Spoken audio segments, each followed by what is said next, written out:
a todos, bienvenidos. Muchas gracias por acompañarnos. Estamos bien contentos de estar aquí con ustedes. Mi nombre es Erika Sánchez Vázquez y soy la administradora de contenidos digitales en American Bird Conservancy. Continuamos nuestro evento de Giving Tuesday en celebración de las aves y la conservación de sus hábitats. Primeramente queremos agradecerle a todas las personas que nos han apoyado a lo largo de la historia de ABC y hoy en Giving Tuesday. Si aún no has contribuido, todavía tienes tiempo. Puedes entrar en saveaplaceforbirds.org y hacer tu contribución. Ahora probablemente han notado que estoy hablando en español y es porque tenemos un evento bien especial. Es el primer webinar de ABC totalmente en español. Si apenas están conociendo a ABC, quizás se preguntan por qué. Pues ABC trabaja a lo largo del hemisferio. Colaboramos con más de 35 socios en América Latina para proteger más de 400,000 hectáreas y miles de especies de aves, incluyendo 20% que están en peligro de extinción. Hoy estamos aquí con algunos de los empleados de ABC que hacen posible gran parte de esta labor. Todos provienen de países en donde ABC trabaja y juegan un papel muy importante en los proyectos de conservación. Así que bienvenidos a ustedes, gracias por ser parte de esta discusión. Podemos empezar con que cada uno de ustedes se presente, así que por favor me dicen su nombre, qué hacen en ABC y de dónde provienen. Podemos empezar con Susi. Bueno, gracias Erika, muy buenas tardes a todos y todas. Mi nombre es Susi de la Cerda, yo vengo de Colombia, de Bogotá, la parte fría de Colombia, una de las partes frías de Colombia. Y en ABC soy la coordinadora de las bases de datos de programas y subvenciones. Hola, buenas tardes. Yo soy Eliana Fierro Calderón, soy también colombiana, pero de Cali, de una de las partes calientes de Colombia, y soy coordinadora de proyectos en Colombia y Venezuela con proyectos de especies amenazadas y migratorias. Andrés. Gracias, Erika. Hola a todos. Yo soy Andrés Anchondo, trabajo en el programa de aves migratorias y yo soy de México, del norte de México, del desierto chihuahuense. Marcelo. Gracias, Erika. Hola a todos y a todas. Mi nombre es Marcelo Toñelli y soy de Argentina. Soy del centro de Argentina, de la provincia de San Luis. Y bueno, trabajo en ABC como coordinador de proyectos y trabajo principalmente con proyectos en Ecuador, en el norte de Brasil y también en el norte de Chile. Súper. Bueno, yo sé que todos ustedes son bien apasionados con las aves y con la conservación de las aves, así que mi primera pregunta es, ¿cómo fue que surgió esa pasión? Si hay algún momento o algún ave específica que encendió esa chispa para ustedes. Ahora podemos empezar por Marcelo. Sí, mi pasión empieza, creo, creciendo en un lugar rural de Argentina, en un pueblo muy pequeño, con muchas aves al pie de una sierra central en Argentina. Y en ese momento yo no era especialmente un observador de aves específicamente, o no lo hacía, digamos, intencionalmente. Y no fue hasta que entré en la carrera de biología y muchos de mis compañeros estaban más aficionados a eso, y ahí fue cuando un poco más me empezó a apasionar más toda la parte de la observación de aves más metódica, digamos. Bueno, Eliana.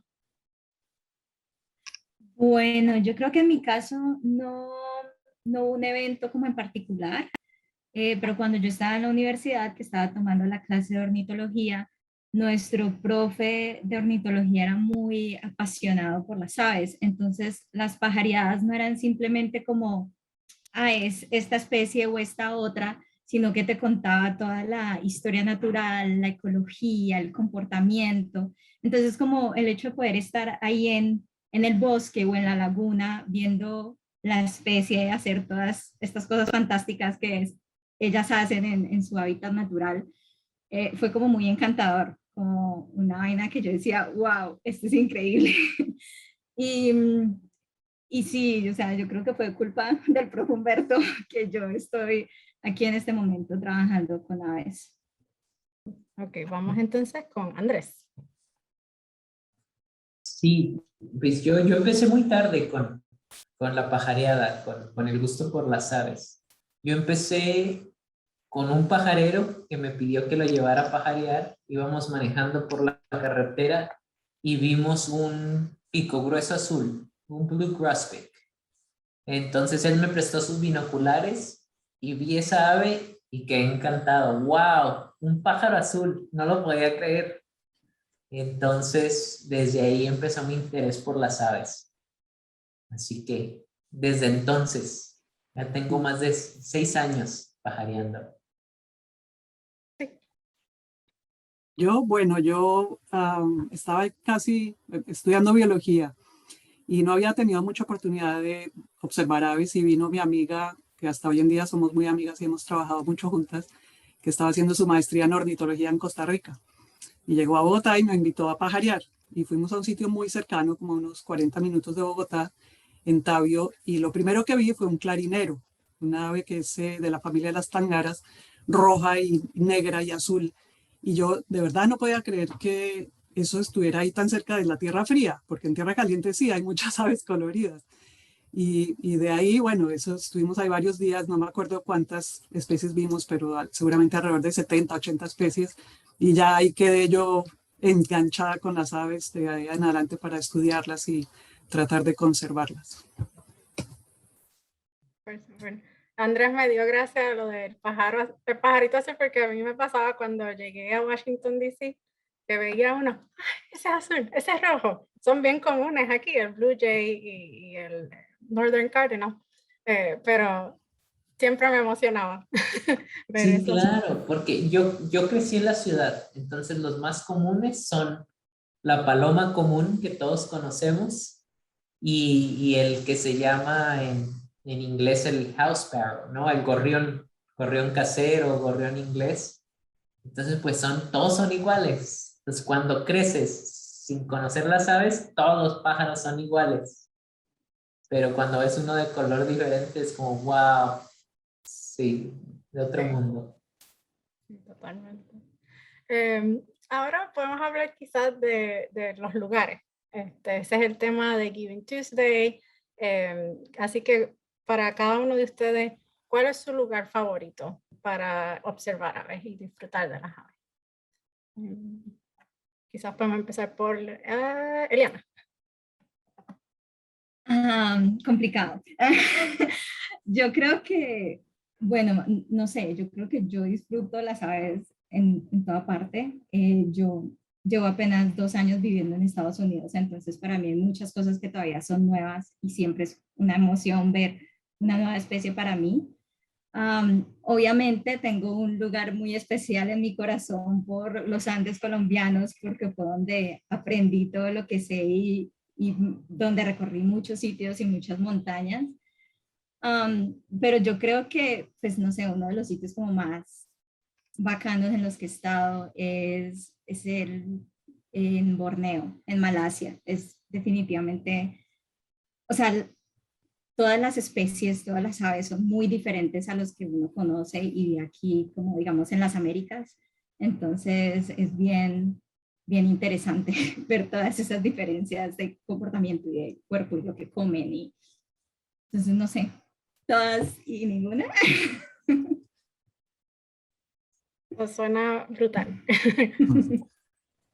Andrés. Sí, yo estaba pensando y la verdad es que siempre es una aventura salir a lugares nuevos, a buscar aves nuevas, pero también es súper, no sé, súper rico cuando vas a un parque cerca y no tienes que viajar mucho tiempo, mucha distancia y vas a un parque en la ciudad y ves muchas especies. Es como, para mí eso es súper increíble. Eso lo disfruto mucho, especialmente lugares que tienen agua, ves muchísimas más especies. Entonces, sí, yo creo que los lugares cerca de la ciudad que atraen muchas aves son mis lugares favoritos.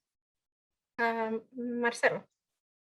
Sí, igual que Liana, creo que todos los lugares son lindos para hacer observaciones de aves, pero si me tuviera que tuviera que elegir uno, me remontaría a un lugar en las cataratas del Iguazú, en el norte de Argentina, en el límite con Brasil, que fue ahí donde realmente, junto con compañeros de la universidad, hicimos un viaje, hicimos unos senderos donde vimos muchísimas aves espectaculares, y creo que ese fue un lugar bastante mágico en ese sentido. Wow. Muchos lugares increíbles que están Sí. mencionando. Sí. Eso sí. Sí, pues yo estoy de acuerdo con todo lo que han dicho, todos los lugares y por supuesto los exóticos y las aves exóticas pues son increíbles y es una gran alegría poderlas ver. Pero también estoy de acuerdo con Andrés, de los sitios cercanos, salir a caminar, yo salgo a caminar al mediodía, una caminadita y puede uno ver varias especies. Y una cosa que me gustaría mencionar es que cuando empezó la pandemia, cuando empezaron las cuarentenas en Colombia, la ABO, que es la Asociación Bogotana de Ornitología, empezó a hacer algo que llamaron la pajareada desde la ventana, porque estaban en cuarentenados, no podíamos salir. Entonces me invitaron, aunque yo estoy en Virginia, pero ya que era por la ventana. Y fue muy bonito y fueron varios meses. Nos veíamos, no me acuerdo si era una vez por mes o una vez cada 2 semanas, los sábados a la hora de pajarear, es decir, 5 de la mañana hasta las 10 de la mañana. Cuando empezó a aumentar el número de observadores, entonces empezaron a hacer grupitos de WhatsApp individuales para cada uno tener su propio coordinador, porque era toda una coordinación grandísima. Pero al final de la pajareada, como a las 10, 11 de la mañana, desayunábamos todos en Zoom, y igual que una pajareada normal, ¿no? Y cada uno, el que quería participar o comentar qué vio, qué no vio. Y fue súper interesante porque, pues además de todos los pajaritos que uno pueda ver, pero había pajareros duros, ¿no? que decían, yo nunca me había asomado a mi ventana. O gente que apenas estaba empezando y decía, uy, yo nunca había visto una paloma haciendo un nido. O el copetón, que es pues el copetón nuestro, el sparrow, ¿no? Y tantos otros. Entonces de verdad fue una actividad muy bonita. Y yo creo que eso es algo muy importante de las aves y uno de los grandes atractivos de las aves es que están en todas partes, ¿no? Y a la hora que uno salga, a donde uno salga, pues puede verlas y puede estar en contacto con ellas. Yo creo que algo también muy interesante es cuando tenemos nuestros comederos afuera de la casa, ¿no? Todas las aves que luego llegan a visitarnos, que ni nos imaginamos, y llegan los colibríes, llegan los gorriones, un montón de especies. Entonces, en todos lados se puede pajarear. Sí, y también, por lo que dijiste, eso sí es una buena forma de conectar en comunidad. En ese momento de la pandemia que estábamos todos distanciados, Sí, sí, virtualmente se reunieron. sí. Incluso pues me uní yo desde acá, desde Virginia, pero se unió gente de otros sitios también. Entonces Wow, es muy bonito, sí. sí, sí. Bueno, ahora vamos a un tema un poco más serio, que es más por el lado de la conservación. ¿Cuáles son para ustedes los problemas más serios o más preocupantes que enfrentan las aves hoy día? Andrés, puedes empezar. Sí, bueno, pues desafortunadamente las aves se enfrentan a un montón de problemas, pero yo creo que en los sitios donde trabajamos en Latinoamérica, el problema más grande ha sido la deforestación, ¿no? La pérdida de hábitat. Entonces siempre estamos buscando soluciones para evitar que se siga perdiendo el hábitat o encontrar opciones para restaurar el hábitat que ya se perdió. Entonces yo creo que ese es uno de los muchos problemas que enfrentamos al hacer conservación, la pérdida de hábitat. Sí, sí. Sí, sí, yo estoy de acuerdo con Andrés. Yo creo que es uno de los problemas más graves. Y no solamente en esas áreas remotas, pero también es que yo creo que es un problema día a día, ¿no? Es que día a día uno ve, por ejemplo, yo llegué acá a Virginia hace 5 años y vivo acá en esta ciudad rural, pues cerca de Plains, y he visto en estos 5 años cómo se ha transformado el paisaje, cantidad de sitios que eran verdes cuando yo llegué, ¿no? O bosquecitos o de alguna forma naturales, y hoy en día ya son casas y son centros comerciales y carreteras, y entonces ve uno a diario cómo el hábitat se va degradando pues para las aves y todos los demás organismos, por supuesto, ¿no? Es cierto, o sea, definitivamente la deforestación es un gran problema, pero yo, o sea, para mí, obviamente esa deforestación va de la mano con la el desconocimiento o la falta de apreciación por ese hábitat, por esas especies, por esa biodiversidad que nos están dando tantas cosas. Entonces, pues, o sea, sí, yo no sé si podríamos llamar ese desconocimiento un problema, pero tal vez la falta de educación lo es. O sea, como sí, o sea, como no saber cuáles son todas esas ventajas que nos da tener un parque cerquita, un bosque cerquita, o las especies que nos están dando. Entonces creo que eso va muy de la mano y tal vez está relacionado con muchos otros problemas como, no sé, cacería ilegal u otras cosas que pueden estar pasando con las especies, con otras aves en el mundo. Marcelo. Sí, definitivamente creo que concuerdo con lo que decían mis colegas acá, y creo que la pérdida y la degradación del hábitat es uno de los factores principales más amenazantes para las aves, particularmente el avance de la frontera agrícola, el desarrollo urbano, digamos, en Latinoamérica. Creo que son las principales causas de pérdida de hábitat o la degradación del hábitat, porque muchas veces ni siquiera tenés que perder completamente el hábitat. Con un hábitat degradado, algunas especies ya empiezan a desaparecer, digamos, son muy sensibles. Entonces creo que sí, creo que son los puntos claves sobre los que generalmente tenemos que enfocarnos para tratar de mejorar la conservación. Y como decía bien Eliana, creo que hay un componente, digamos, un componente social, digamos, además del componente de conservación, ¿no? Que hay que tener en cuenta. Sí. Sí. Yo nada más un comentario rápido creo que todos estamos de acuerdo que la pérdida de hábitat es, yo creo, el factor que afecta más a las aves. Otro factor que yo he visto con mis proyectos en Latinoamérica, particularmente en Centroamérica, es los efectos que tiene el cambio climático, ¿no? Y los eventos naturales más extremos. Por ejemplo, quizás recuerden que a finales del año pasado, de 2020, dos huracanes muy grandes impactaron a Centroamérica.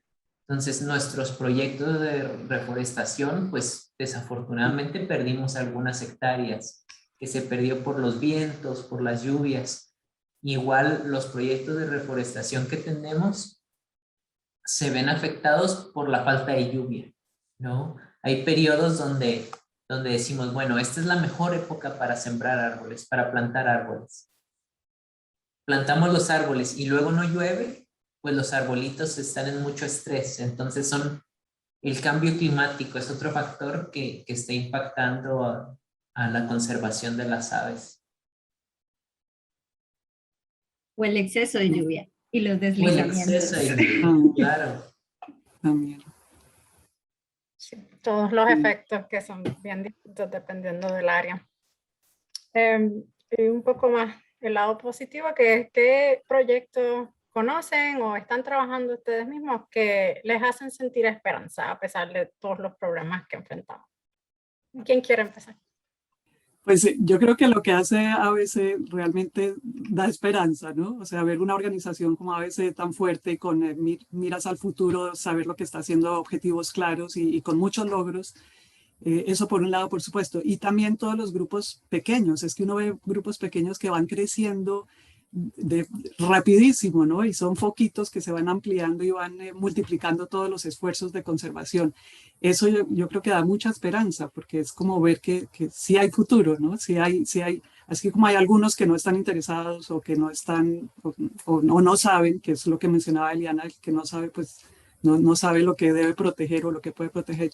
Pero mucha gente que sí está encarrilada hacia que conservemos las aves. Entonces yo creo que sí es esperanzador. Sí, yo creo que es muy importante, un poco retomando lo que decía Susi, yo creo que es bien importante el trabajo con las organizaciones locales, ¿no? Creo que hay un sentido de pertenencia muy grande cuando las organizaciones locales son las que están trabajando, y creo que aún más cuando se involucran a las comunidades locales. Creo que el punto más importante en conservación en los últimos tiempos es la involucración de las comunidades locales en la conservación, porque se empiezan a tener otra perspectiva respecto de los recursos que tienen y respecto de algunos recursos que ni siquiera son, como por ejemplo las aves, que parecieran no ser un recurso en algunos casos económico, pero sin embargo, desde el punto de vista de ecoturismo y desde el punto de vista de observación de las aves, está demostrado que son una fuente de ingreso bastante importante en muchos casos. Entonces creo que eso es un aliciente bastante importante, ¿no? Sí, yo estoy de acuerdo con Marcelo, que el trabajo con las comunidades es bien importante. Y no sé, yo tengo algo que me pasó recientemente con un proyecto en Honduras, trabajando con comunidades que producen cacao. Entonces estamos trabajando con ellos para ayudarles a mejorar sus plantaciones de cacao, pero los mismos productores empiezan a preguntar, bueno, queremos saber más de las aves, ¿qué aves vienen a visitar nuestras plantaciones de cacao? Entonces empiezan a interesar no solo en mejorar sus medios de vida, sino también en realmente contribuir a la conservación de las aves. Entonces es eso que mencionaba Marcelo, ¿no? Es clave trabajar con las comunidades y más que todo cuando tienen un interés genuino. Para mí eso me da mucha esperanza. Sí, bueno, mi respuesta va un poco como de todo lo que han dicho, pero al mismo tiempo en base a mi experiencia. Cuando uno trabaja localmente en conservación, muchas veces uno se siente muy solo, como que vos sentís que estás trabajando en contra del mundo para proteger algo. Y mi experiencia en los últimos años y desde que comencé a trabajar en ABC me he dado cuenta de que en realidad no es así. O sea, no somos poquitos, somos un montón, solo que estamos desconectados. Entonces, como que esa posibilidad de hacer alianzas, de crear partnerships con otros socios locales, internacionales, yo creo que eso es una oportunidad grandísima que nosotros tenemos y que en realidad no la estamos explotando en muchos sitios. Entonces, yo sí diría como, si están ahí solos, no, si están ahí afuera trabajando y se sienten solos, busquen, porque seguramente ahí tienen a alguien ahí cerquita que tiene la misma motivación y la misma esperanza y seguramente se pueden hacer muchas cosas buenas si se juntan todo el trabajo. Me hace, Eliana, recordar una anécdota que hace un par de años estaba yo en Colombia en una reunión y un grupito chiquitico, era una familia, la hija, que era la más activa de ellos, la mamá, el papá, el esposo de ella, y creo que unos 3 o 4 amigos estaban en la reunión. Y son de los llanos, de una zona en Colombia. Y estaban con ganas de empezar a aprender de aves y a conservar y de pronto hacer aviturismo y todo esto. Entonces me invitaron a participar en su WhatsApp. Entonces yo dije, pues claro, yo lo que pueda ayudarles, por supuesto, métame en el WhatsApp. Y fue increíble porque yo vi cómo fue creciendo ese grupo. Hoy en día son más de 100, son como 120, 130 personas y todos son del área y todos y se conectan todo el tiempo y se hablan y se ayudan y se apoyan y han crecido y eso es otra vez, es un punto, ¿no? Pero eso está pasando en muchas partes. Entonces sí es muy importante esa red y apoyarse unos a otros. Sí, un poco comentando lo que mencionaba Andrés, creo que es importante también tener en cuenta cuando hay actividades productivas, ¿no? Y que esas actividades productivas traten de ser lo más amigable, digamos, con el ambiente. Yo creo que de un tiempo a esta parte, los conservacionistas nos hemos dado cuenta que no podemos crear áreas protegidas por todos lados y cerrar muchísimos lugares. Entonces creo que la importancia de conservar en sitios que sean productivos, ¿no? Que se esté haciendo desarrollo y que sea un desarrollo amigable con el ambiente, ¿no es cierto? Y que puedan coexistir con especies nativas. Eliana, en una de las reuniones hace bastante tiempo tú habías hablado de las mujeres cafeteras y se me quedó eso en la mente y sonaba como un proyecto bien, bien bonito, bien empoderador, ¿verdad? Para las mujeres. Y quería saber un poco más de ese proyecto que también creo que está relacionado con esto de trabajar con comunidades. ¿Nos puedes decir un poco más? Básicamente, las mujeres cafeteras son un proyecto, una iniciativa que fue creado en el departamento de Caldas, Colombia, por el Comité de Cafeteros de Caldas, que es básicamente como la oficina regional de la Federación Nacional de Cafeteros. Y ellos han estado trabajando con este grupo de mujeres para capacitarlas, entrenarlas, para darles los insumos para crear viveros en diferentes zonas del departamento. Ahorita no, pero ya han estado trabajando con ellas por varios años y estos viveros son los que se acondicionan y son los que producen todos los árboles para las actividades de reforestación que el comité y sus socios hacen en la zona. Entonces, por ejemplo, ahorita nuestros socios, la Fundación Ecológica Cafetera y Vivo Cuenca, utilizan varios de estos viveros para hacer las actividades de reforestación que tenemos en el área, en el Central Andes Birdscape. Entonces, sí, es un trabajo bien bonito. Yo no sé, Susi, qué tanto alcanzó a escuchar y si me puede complementar. Ay, mira, Susi tiene Café de Colombia, de las mujeres cafeteras. Sí, es café de las mujeres cafeteras, recién traído de Colombia. Qué bien, qué bien. Y aparte de ese, hay otros proyectos también que estén trabajando donde haya mucho beneficio para las comunidades, así como para las aves. Si hay algún otro ejemplo o algo de lo cual están orgullosos que han trabajado, adelante.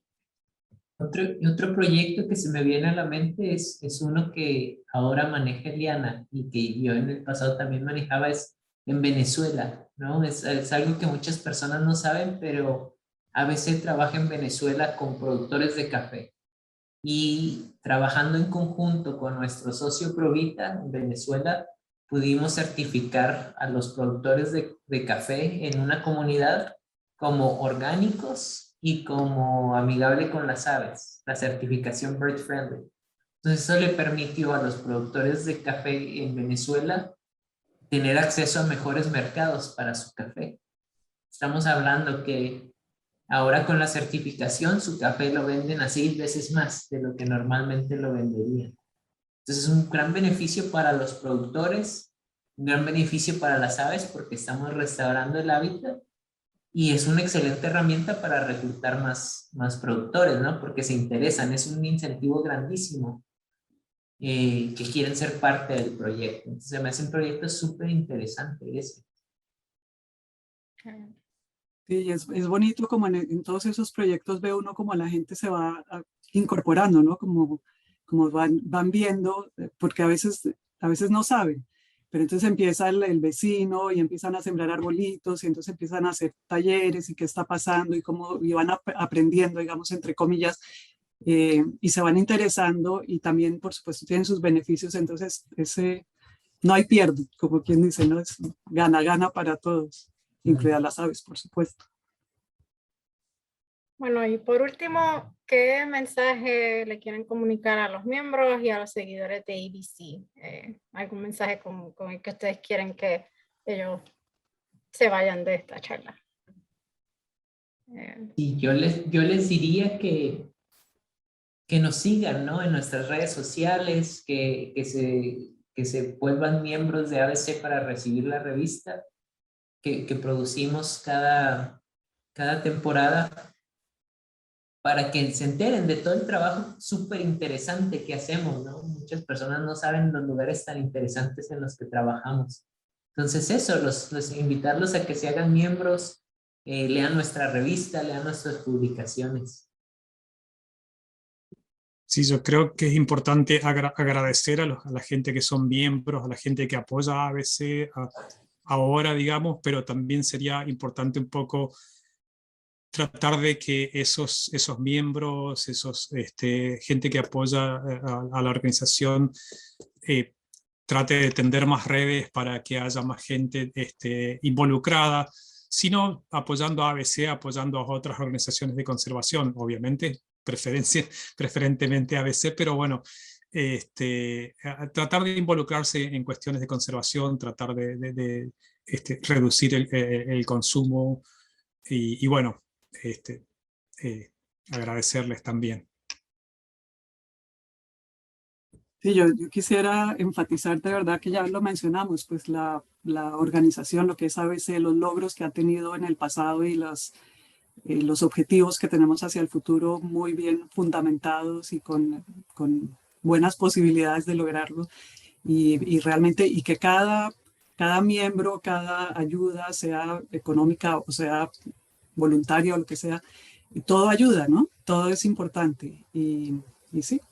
Y como dijo Marcelo, ayudar a crear, o Andrés, una red más grande. Entonces, entre más estemos trabajando y más estemos comprometidos, pues mayor es mayor es la probabilidad de que lo logremos.